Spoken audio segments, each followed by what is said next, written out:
Bonjour et bienvenue pour cette 54e édition de Un jour, un comics. Alors aujourd'hui je vais vous présenter un numéro 1 que j'attendais chez Marvel, mais comme le Messie, c'est la sortie de Spidey numéro 1. Alors d'abord c'est très rigolo d'avoir un titre qui s'appelle Spidey en France, puisque vous savez que Spidey c'était le magazine, un des 4 magazines piliers avec Strange, Titan et Spécial Strange, des éditions Luxemic.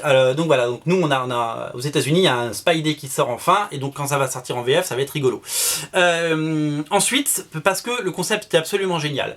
Comme la série Amazing Spider-Man, la série numéro 1 si vous voulez, qui met en scène Peter Parker, Spider-Man, a pris une direction vraiment différente, où Peter Parker dirige les Parker Industries, où il a plein de gadgets, plein d'argent, plein de moyens, voilà, c'est plus vraiment le Peter Parker un peu loser, un peu raté, qui a du mal avec les filles et qui hésite et qui a pas d'argent dans ses poches.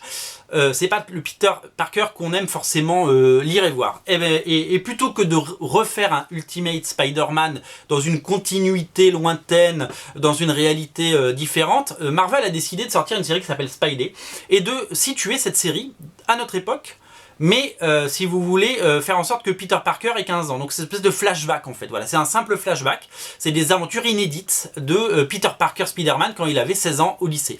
Et revenir à l'essence même de Spider-Man, c'est un peu ce qui nous fait un petit peu rêver à chaque fois. Alors, ça a été fait beaucoup, ça a beaucoup été fait, John Byrne l'a fait, ça a été fait dans les Untold Tales of Spider-Man de Kurt Busiek, ça a été fait vraiment beaucoup de revenir dans le passé de Peter Parker, et c'était souvent pas très heureux.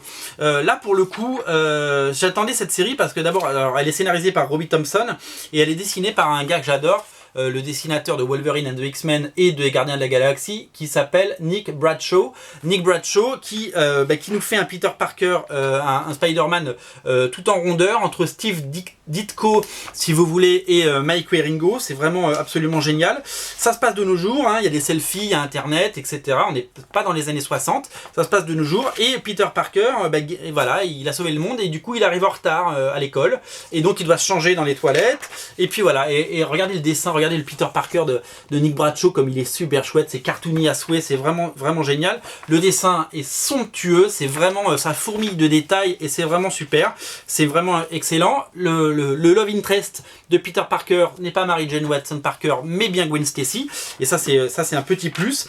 Et si vous voulez, cette série revient à l'essentiel de tout ce qu'on aime sur Spider-Man, et c'est un coup de cœur absolu. Alors là pour le coup je peux pas vous dire autre chose, puisque c'est coloré, c'est fun, c'est chatoyant, y a plein d'actions, plein d'humour, de la blague, de la vanne, du machin, des situations drôles, des situations cocasses, des situations où Spider-Man va foutre une branlée au Dr Octopus pendant qu'il y avait une sortie scolaire, et tout le monde, quand il sort des toilettes après en Peter Parker, tout le monde va lui dire: mais t'étais où? T'as encore raté? Vous savez, à l'ancienne. Mais t'as encore tout raté, dis donc. Il y avait Spider-Man. Ah bon, il y avait Spider-Man. Voilà. Mais c'est beaucoup de second degré et beaucoup d'humour. Et puis, le dessin est absolument génial. C'est vraiment du très grand. Moi, je suis hyper fan de cette série. Et pour tout vous dire, j'ai lu les 3 premiers, le numéro 4 vient de sortir de Amazing Spider-Man. Je l'ai lu parce que je suis fan de Spider-Man absolu devant l'éternel, mais si vous voulez, il me manque quelque chose. Ce n'est pas le Peter Parker que j'aime, et là je retrouve le Peter Parker que j'aime, je retrouve les Spider-Man que j'aime, et j'espère que cette série aura un énorme succès parce qu'elle le mérite. Elle est vraiment au-dessus du lot, elle se démarque vraiment au-dessus pour le relaunch Marvel, et je trouve qu'elle est vraiment formidable.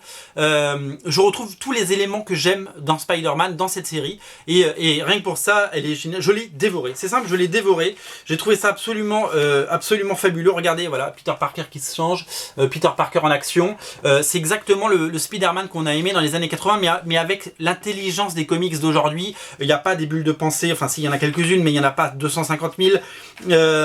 C'est pas lourd en termes de texte, c'est très bien écrit, c'est très drôle. Robbie Thompson est vraiment à sa place là-dedans, et Nick Bradshaw fait un travail absolument génial. J'espère que Nick Bradshaw, qui est annoncé au moins sur les 3 premiers, voire 4 premiers numéros, va en faire beaucoup, et qu'il sera là longtemps, parce que j'ai trouvé qu'entre Wolverine and the X-Men et ça, il a fait du Wolverines, il a fait du Gardien de la Galaxie, il a fait plusieurs petites choses, il a papillonné, et je trouvais que c'était moins intéressant et moins beau. Et là je pense que il a trouvé sa place sur cette série, et je trouve que c'est pour le moment, alors que l'autre série Spider Spider-Man avec Miles Morales qui sort qu'en février n'est pas encore sorti. Je trouve que pour le moment c'est celle qui sort du lot. Elle est vraiment géniale cette série. Je vous la recommande vraiment, vraiment plus que tout.